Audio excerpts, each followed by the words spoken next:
What is up, y'all? Adam Kramer and Paige Kuhn here from the No Punts Allowed podcast, and welcome to the CFP Rankings show presented by Modelo. Full-time fans like you deserve a Modelo. Please drink responsibly.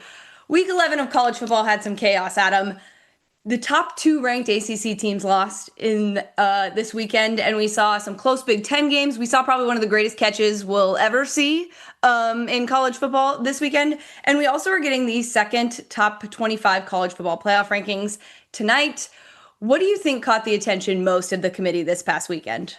We talked a little bit about Oregon last week, right? And trying to Yes. find some more meaningful wins. And they got one emphatically. It was ugly.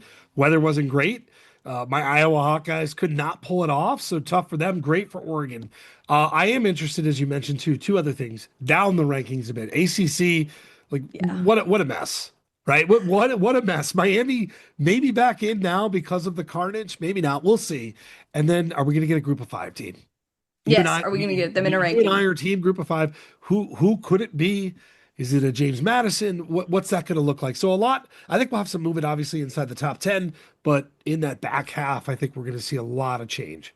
Yeah. And sort of like you mentioned, so last week we talked a bit about we had never seen a group of five team not be ranked in the top 25 in the college football playoff era in terms of, having a 12 team playoff. And we were kind of like, where are they going to slot them in here? Are they putting them at 12? And we found out that when the committee does not rank them in the top 25, they just pick a team based off of that. And so there are some changes to the college football playoff and things we are seeing for the first time. We do want to do a little refresher of what these rankings mean, how they have changed. The top four teams are straight seeded and they get first round buys, which is huge. The top five conference champions get automatic bids in. So last week we saw a few teams left out of the bracket, even though they were ranked in the top 12 based on those automatic bids. There's a lot that could change, but I'm curious what will happen with sort of one of the biggest games that we saw this weekend, which was Texas Tech and BYU. Is there a little movement maybe with Texas Tech moving up over an Ole Miss team, or do you think that was only for a BYU? No, I said it last week that they were going to jump them, right? So if I'm wrong, you can tell Yes. me I'm wrong. It's been plenty times before and will be plenty from here. I think it's going to happen. I think you have to reward that because it wasn't just a win. It was a pretty dominating win, right? So I expect that we'll see that. Yeah, what happens to Texas Tech and Oregon, I think is really, really interesting. And then I don't know, Paige, I'm not saying it's going to happen, but Indiana with the close call, Texas A&M, Yes. Texas A&M's getting some AP poll votes for number one in the country, right? We're starting to see a little bit of a movement here.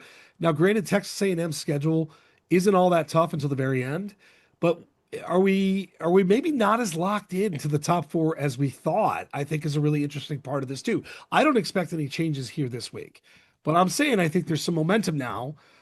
Because of Indiana's close call, it would be something to keep an eye on. Yeah, I think you could certainly make the case that Texas A&M obviously had a better performance, and hey, Indiana close game, who knows? But I don't know. I don't think the committee is that bold just yet. To your point, but any other things that happened this weekend that you think may cause the rankings to be a little bit different, maybe in the ACC? Well, again, good luck, right? Good luck. Good luck trying to pick the best team in the Yeah, like ACC. Duke potentially in the mix, right? Yeah, for their You know, conference championship game. so because of the losses, and it's a theme that's going to continue. That's something to keep an eye on. We have a new group of five team in, right? Because of Yes. Memphis's loss as well. So we have to change the hierarchy there, which is really, really interesting. So yes, it was a chaotic week. And so I think the close calls went in favor of some top teams needing Yeah. wins, obviously. But for some of the rest of them, it was ugly. The ACC in particular, I was reading stories this week. Could the ACC get left out of the playoff entirely when you look at the rules of the top five conference champions? That's not going to happen. But the fact that No. we're talking about it, not a great sign for the ACC and a terrible, terrible week, and arguably, honestly, a terrible season overall. What's funny is like we sometimes when the college football playoff rankings come out, we're so used to it being a certain way. And I think to the point of all of the changes in college football. A lot of the teams that we're seeing in these top 25s have certainly changed. There's definitely a world in the future where we have maybe a Power Four be left out because they don't have multiple teams ranked above the others in terms of conference champions. So it could certainly be a big part of that. It looks like we are getting some of the top 25 rankings now. South Florida, There you go. okay, they're So getting it seems like they'll get the bid. I don't think there will be another team ranked above them that will get in. So I'm assuming that they're going to be the group of five. I think they are going to be that team. And when you look at the resume, it makes a lot of sense too, Yeah. right? When you look at the losses, tough one against Memphis and then, Miami beating Florida. I think in terms of overall resume, especially for a committee we know that likes these types of teams when they're playing other Power Five teams, this one certainly fits their eye. Pitt has a big game this weekend, and we were talking about how their coach said this is not a must win for them against Notre Dame because they just need to win out in the ACC, obviously, to make the college football playoff. Thoughts on maybe that mentality going into that game? It's an absurd thing to say out loud, right? Yeah. Factual. It's a factual statement. Like he's Yes. he's he's right. Wow, Iowa staying very much in the mix there. Committee loves them some Iowa. But as for the pit, so I understand what Mr. Narduzzi is saying. Yes. I'm not arguing with the logic. It's again, you would like to beat Notre Dame, right? Like Yeah. both of these things can be true. So Well, and then you're giving yourself an opportunity to be an at-large if you don't end up winning and getting that automatic. so Because you'd have the head-to-head with an argument head-to-head with Notre Dame, and a win there would be huge. So three loss Iowa, and this is a theme and something we're going to watch. The committee last week and in general seems to really, really favor good losses. No loss is good. But when you look at Iowa's resume at 21, because they dropped one spot, Indiana, Oregon, Iowa State. Iowa State, I think that loss isn't as good as it once was. But I find that really interesting, Paige, because we're talking about what do they value? Iowa is a living, breathing case of what they clearly value, being a three-loss team and still being ranked of some of the others that we're looking at them right now. Okay, those two ACC teams we talked about losing still in the top 25 here certainly could still cause chaos, I think, in their own conference. But Michigan, okay, hanging around. We'll talk Yep. about teams that are potentially out that could sneak their way in. I think Michigan is part of that conversation. I know that there was Washington, unfortunately, really took themselves out of the mix of the Big Ten teams that could potentially move their way up this weekend. But who else we got? USC, okay. Respecting the head-to-head there. We like that. The committee's following their own rules. USC is another team that when you look at who they have to play, they've got Iowa coming up this week. Clearly, a game that the committee likes, a team the committee likes a lot. So a game that's going to have value to them. They're a decent sized favorite there, so that's one to watch too. Georgia Tech at 16. Likely the highest ranked ACC team. I guess no, actually, Oh, Miami's going to Miami be. just cruising right along. Just a couple of Wow, the Georgia Tech disrespect. well, let's be My honest. word, my I word. Let's be honest. All right, go ahead. well, they gave up a What's thousand happening? yards essentially in a game. Every time we talk about Georgia Tech, I feel like I'm taking this case. It's not meant to be that way. I do Hmm. think Miami's a better team. I've been critical of Miami as well, but that's a team now, Paige. It's we pronounced them dead a couple of weeks ago. As long as the chaos keeps happening in front of them and they keep winning, maybe not so fast. Yeah, I don't know. I that Close bothers me a losses. little bit. But still, like I, well, evaluating good losses versus your wins, I don't know. And I guess you could argue Miami does have the better wins, obviously, but that's a little crazy. Yeah, I mean, it's they're in that 14 to 17 range. Again, the good news for them, especially within the conference that they play, they start to have things go their direction, right? Yeah. This is the point of the season where you need some help. Well, they got some help. Vandy, on the other hand, Vandy. created their own breaks. Wasn't pretty last week, but goodness, was it effective. And now, because if you lose that game, Paige, it's pretty much all but over, right? You Yeah. you you keep yourself in it, and when you look who they play, they've certainly got a shot. Utah just hanging around.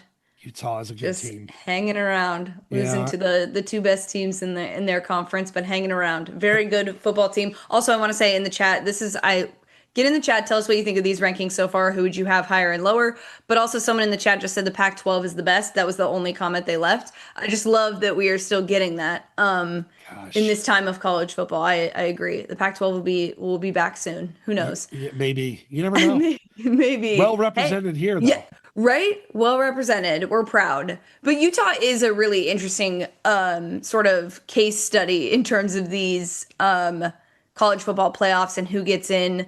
BYU, all right, at 12. So Interesting. a decent sized fall. What they fall So, four, three, four yeah. spots, So they're right? going to be behind Texas and Oklahoma. So I'm Yes. assuming Oklahoma will be next and then Texas. Yes, I think you're right. So Yeah. BYU, I mean, that's not a terrible spot for BYU. In fact, if you're, the Big 12, you're pretty happy with that. BYU's got to continue to win. You need the other teams to validate. Obviously, Utah in the mix as well. But I think BYU getting a little bit of respect there. The fact that it didn't tumble any further. Although I mean, there's not much further they can go. I know, but they're out right now. They are, but They're out look, because they fell Oklahoma. behind Texas and Oklahoma. I mean, in Oklahoma's schedule, we have talked about this. Oklahoma is just biding its time. It'll eventually probably lose over the next few weeks because of its, strength of schedule. But yeah, I interesting. So BYU out for now. BYU Win out the for now, bracket. Yeah. but behind two teams because I agree. This next one's probably going to be Texas. Yep. Perfect timing. Thank you. Behind two teams that have really tough football games on the road as underdogs this week, Mhm. right? So yes, they are out, but it may not be for very long. Interesting. This is what's fun about doing this every week because you do get to see sort of how the committee evaluates. I mean, so basically, if Oklahoma continues to win, they will obviously be in because of that. And I think we haven't really like talked a lot about that being the case. Like I think we've definitely started to believe in Texas, but I think Oklahoma is certainly a team we haven't really been like, you know what, there's a possibility they actually win out. Well, that changes this week, and we'll talk about that game in a bit. But still remaining for Oklahoma at Notre Dame. Alabama, Missouri, and LSU. So, hey, look, it looks a lot easier than it did a couple of weeks ago. That's for sure. Someone in the chat, instead of the CFP, just call it the SEC. Hey, the Big Ten is in here too. And And And actually Notre call it Dame. and Notre Dame. I was just gonna say, and don't forget Notre Dame. You are writing about this. Yes. Spoiler alert: we're publishing it tomorrow. In the Bleacher Report app, about Notre Dame and maybe the conversation around this team in the college football playoff and the constant conversation around them joining a conference and all of those things. But do you want to touch on a little bit Yeah. about some of that? Yeah, let's do it because look, Notre Dame plays Pitt this week and then Syracuse and Stanford. So if you're a Notre Dame fan, and chat, what do you think of Notre Dame? What do you think of them not having to play in a conference championship game?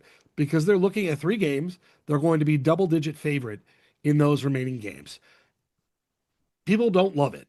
It is a bit polarizing. If you're Notre Dame, you've figured out how to game the system. In fact, Paige, with the new rules, with the buys, not having to be conference champions, those are essentially rules made for Notre Dame. Notre So, Dame, yes. yes, two good losses. The committee loves good losses, and they are in a great position to not just be in the bracket, but probably host a game in round one. I am so proud of the committee. They You ranked did it. Texas Tech above Ole Miss, who had a large win against the Citadel this weekend, of course. But and an engagement. Congratulations to those Ole Miss fans that got engaged, and Lane Kiffin hopped into that in the middle of a game. He's one of a kind, really. Content But machine. proud that they respected the win versus BYU for Texas Tech. What did we learn about Texas Tech this week? I kind of want to Yeah. give this credit where credit is due because I think we've mentioned Texas Tech a lot as, the best team in the Big 12. Okay. But I don't know that a lot of people take them seriously in the national championship conversation. And I'm curious if you think that win against BYU really did show that they are capable of that.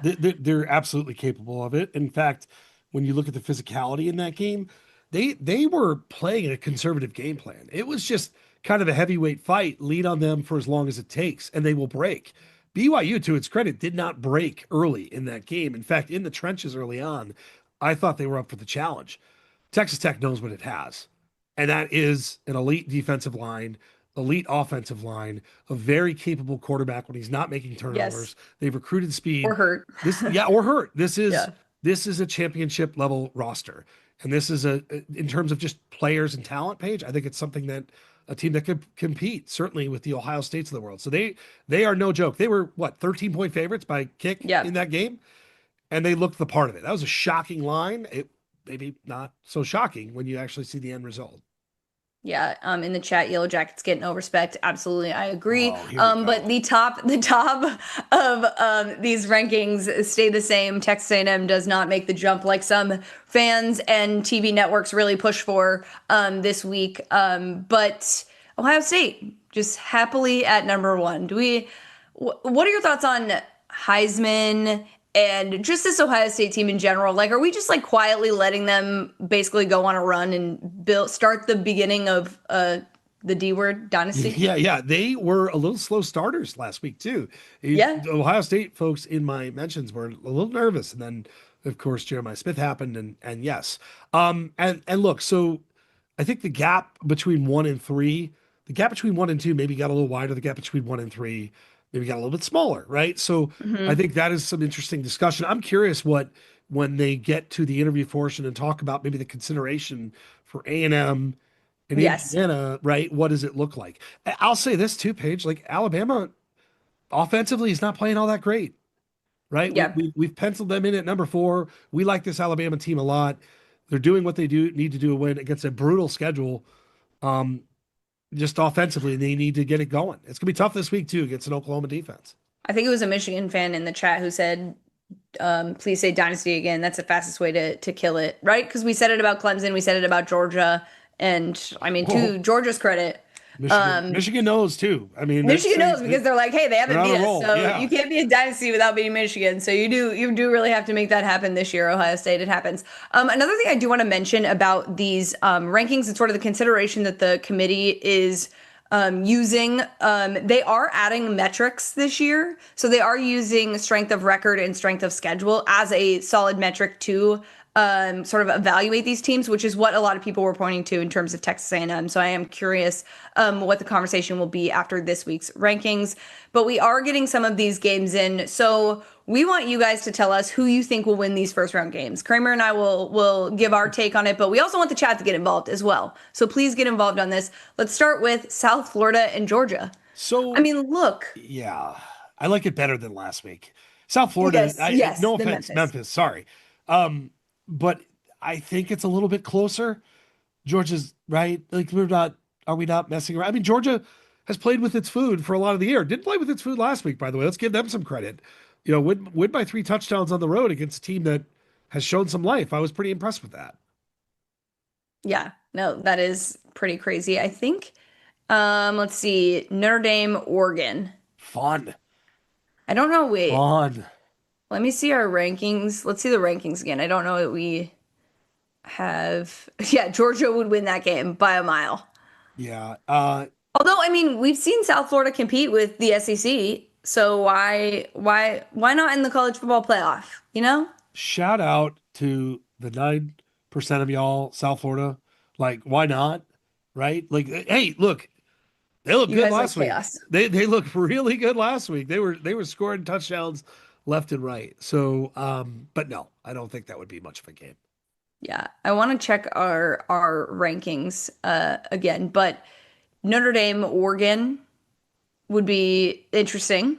Good game Yeah, at Oregon. Yeah. that feels like a well, yeah, at Oregon too is a good point. So again, home field advantage in this first round is such a critical piece of this.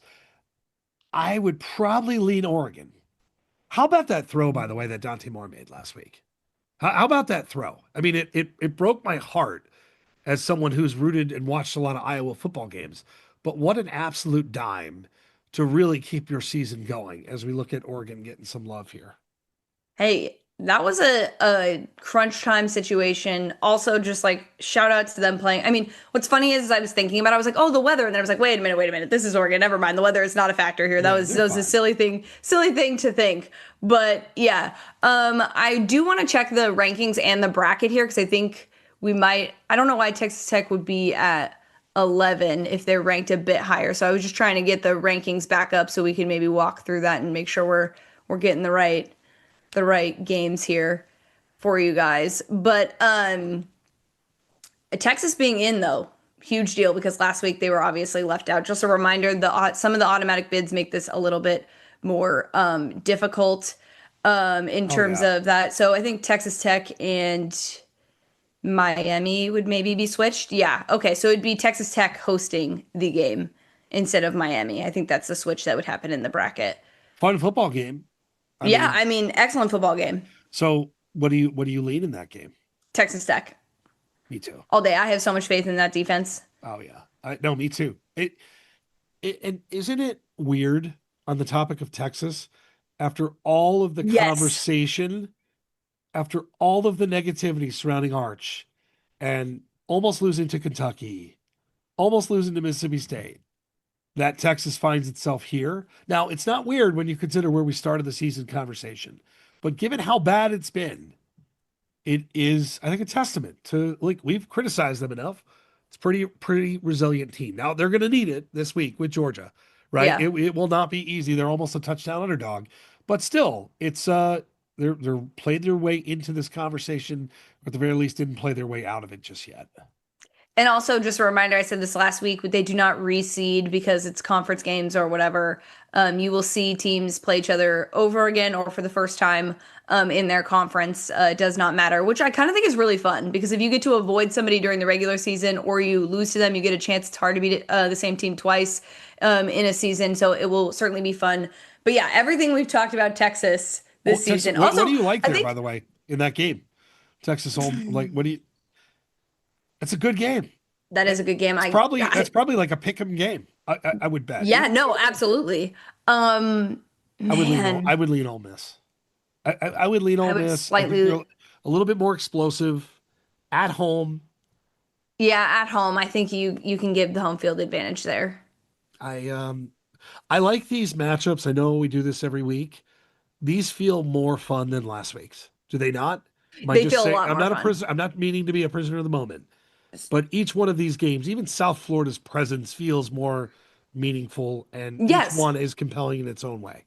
So I think these teams that are in right now, like you could argue like at least one, two, three, four, at least six to seven of them legitimately could win a national championship. Yes. The other ones I'd say questionable, but that's something that I don't think we've had a lot of in, well, I guess because we've only had one iteration of it in the 12 team playoff that like where it really could be, a surprise champion and somebody who just really makes a run during that and maybe suffered early losses, that didn't look great, maybe in Alabama or, Miami, or an Oregon team that the committee very much didn't give a lot of credit to last I, week. I do want to say the committee let us know that Texas, by the way, was still definitely very much alive.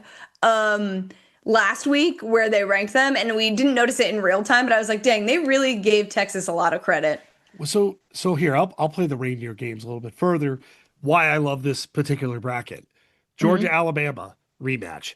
You get Ohio State, Oregon, or Ohio State, Notre Dame rematch from last year. Maybe a national Yeah, championship redo. Texas A&M, Texas Tech, Texas, an all Texas the showdown. state of Texas would And then explode. Lane Kiffin, Kurt Signetti just feels right. There are very different ways to Yes, coach this football thing, and those two are living, breathing examples of how it can work and still be successful. absolutely. Now, I want to talk about maybe some teams that look the chat likes Ole Miss, which is interesting. I feel like Chat and I are a little bit more aligned this week on who we like to win They are. football Last games. week, Thank you in the chat goodness. had a rough go of it, Yeah, and this we're week, feeling yeah. good. I will say, I did hear a rumor that I will talk about once we break down maybe this week's game about Arch Manning and maybe another quarterback in the SEC that he texts with quite often to ask about opponents, which is interesting. Oh, Um, I know, right? Very interesting. Some local reporting from Alabama's local beat. So I do want to talk about teams that aren't in this bracket that could potentially get themselves in. I so think there are plenty. yeah, so like if you look at the immediate, right, we have to start. Oklahoma, of course, is going to have its moment this week with Yeah. Alabama. And if Oklahoma wins that game, I think it's going to jump considerably. So we're stating the obvious with Oklahoma. Yes. It's still a gauntlet, but LSU, Missouri, Paige, again, lot more manageable than it once was. So I will say I've doubted that Oklahoma can do it. I still have some questions about this week, but I will say things have opened up. The path has opened up a little bit for the Sooners if the defense comes to play. Alabama scored 20 points last week against LSU. I think Oklahoma's got to be looking at shops a little bit, wondering, let's see what we can offer up. Yeah, I will also say Vanderbilt, I think at 14, right? Yep. Um, has an opportunity to just sit back and kind of watch as well. Like there needs to be carnage in front of them for them to get in. But if they handle their business on their side of things, they have a game that they can, prove that they deserve to be here. So a resume booster. I like that. I think USC is also another team For that sure. we are just and we thought the chat was mad that Notre Dame's going to get in. If USC starts to win some games and play big, then you guys could be really upset on the Sunday that we get these final brackets. So the ACC, we have to at least acknowledge Yeah. because there it is. It's a buffet of like good to mediocre teams. I don't want to be insulting. They're in the top Yeah. 25, good for them. But really, it's going to come down to like where do we end up with the tiebreaker, right? Where do we end up in the ACC championship game? Miami could be free of that discussion. Miami could find its way in still. It's a really interesting team. So the rest of these teams, who's going to make it to that championship game? And is it back on the table now that the ACC could potentially get two teams? It maybe. I can't No. say it feels great. You're just a straight no. You I'm don't just a think straight no. There, I think there's going to be at-larges in other conferences that will certainly have, a play for that. I think one to keep in mind that I think I've been talking about all season long, and even during the preseason, Michigan. If Michigan fans, you were in the chat about winning against Ohio State. If you beat Ohio State, all right, an at-large conversation is there. oh yeah, that's a game-changing win. Game-changing win. So that's a good point because they still have some games. We have some time to get there, but that's the one that if you have, and Michigan's had it a few times lately, they're going to leapfrog a lot of capable teams. I think BYU and Utah are in really, really good positions too. Yes, And BYU, now of you course. you, you have a big collection of just waiting for teams just to lose in front of you. And again, this week, you could have a handful, right? You could have a handful. For all of these teams waiting, by the way, there is Notre Dame again. And so Notre Dame loses to Pitt, and you're going to have a collective rejoice from all of the conferences trying to get into that, one of those vacancies, right? I think it's a tall ask. I think Notre Dame's a really good team, but they feel pretty locked into a spot right now. Who knows? This team that lost to Northern Illinois last year still managed to make their way into the national championship game. I just want to say the chat is on fire today with jokes saying that Texas could lose 5 games and the committee would still put them in the college football playoff. That's hilarious, also very funny. But now it is time for fan favorite presented by Modelo, where each of us will give a top contender and a sleeper for the national championships out of the 12 teams in the bracket right now. So Kramer, I will give you the floor.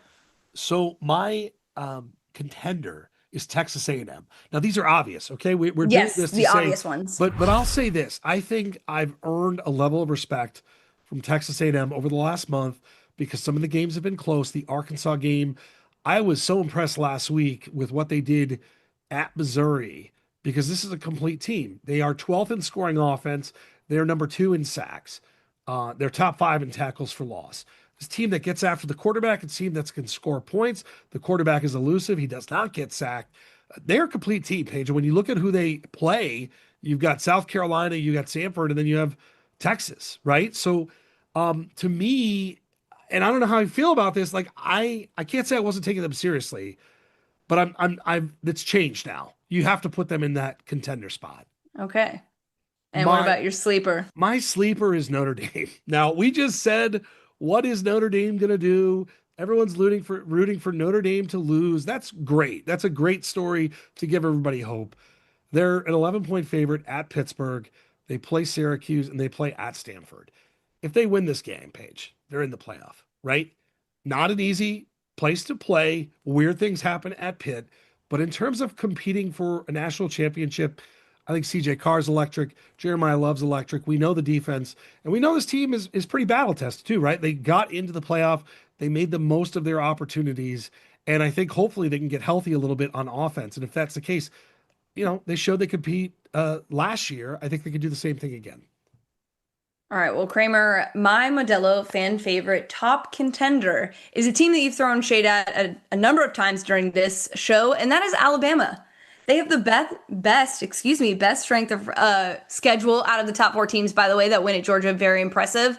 And they proved this week that, hey, if their offense is average, their defense can let them win comfortably. Okay. And I think if you look at the Big Ten, you can point to some teams that maybe you say their schedule hasn't battle tested them the way that Alabama has been battle tested. And that will certainly help them in the college football playoff.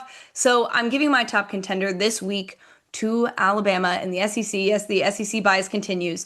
A hard pivot. I am breaking the rules. I'm not picking a team for my sleeper that is in the bracket this week. Love it. But I'm taking Georgia Tech because you know what? Of course. I felt like they lost at the wrong time, obviously, right before the first rankings come out.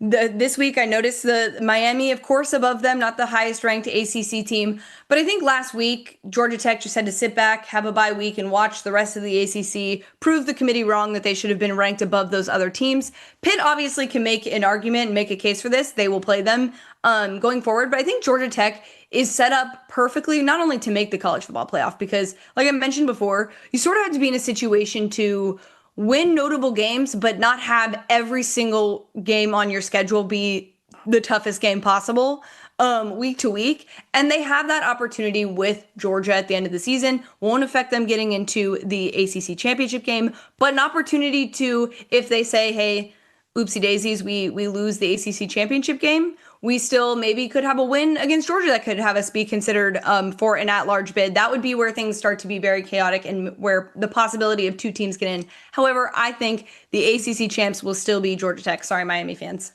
You just got to tackle somebody. I like this team. They will. They I don't will. want to be the hater of Georgia Tech every week. But you tend to be. I do. I love the quarterback. I love the coach. Hopefully he stays. Just got to tackle somebody. If they do, you're right. I think they're a feisty team. How good was that Georgia game last year? We're not here to say Amazing. like that. They could do that again. Absolutely. No, it's possible. All right, let's look at this week and what games this week could have an impact on the college football playoff rankings that we just got. Probably one of the bigger ones is Notre Dame Pitt, because you have to imagine that if Notre Dame loses, that will certainly shake things up. But thoughts on that game and who you think is going to run away with that one? So, yeah, it's a big number, Paige. It's 12 points hovering around there in terms of spread. So that's a lot of respect for Notre Dame. Notre Dame lost two early games and they have not had a single digit win. They've won every game by double digits since, right? And largely clobber team. Last week, pretty impressive. I just don't think Pitt has the goods to keep up here. I'd love to say this is going to be close, because it is compelling, right? Because this feels like the last chance. I would be surprised if Pitt pulls this off. Yeah, same here. I want to talk about Arch Manning because he said that him and Ty Simpson text every week. They've been friends since like middle school, and they may have traded some secrets on their opponents this week. So Oklahoma will face Alabama and Texas will face Georgia.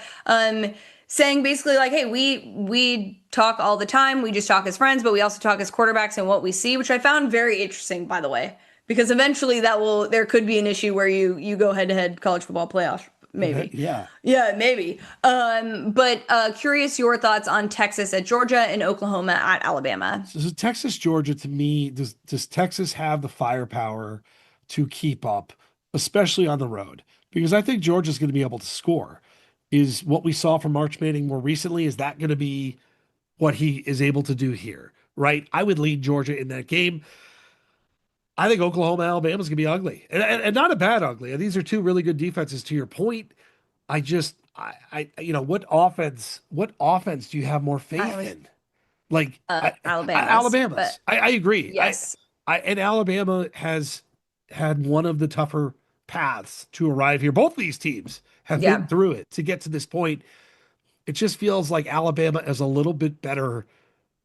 Maybe not defensively. I think Oklahoma defensively might have a slight edge, maybe a slight edge Offensively, though, I trust Alabama's quarterback more. I trust their weapons more. I think they'll be ready for this game. It just may not be pretty. Both these games hovering around 6 point spreads, right, for the home team, which Yes. is not huge. It's hard to win at Georgia, and imagining them losing twice in one season at home feels weird. However, part of me sort of thinks the Texas defense could cause problems for Georgia's offense. Although I will say they have been impressive more recently. I don't know. I might be drinking the Texas Kool-Aid. The chat's gonna love that. I might lean Texas in that game, to be honest with you, but the home field advantage makes it sort of brutal. It's really Yeah. Did Georgia figure it out last week, too? Because yeah. look, they've been flirting with it, right? We talked about Texas Yes. flirting with it, Florida, like close games, right? But Mississippi State, that was an impressive showing defensively. I thought that was really good.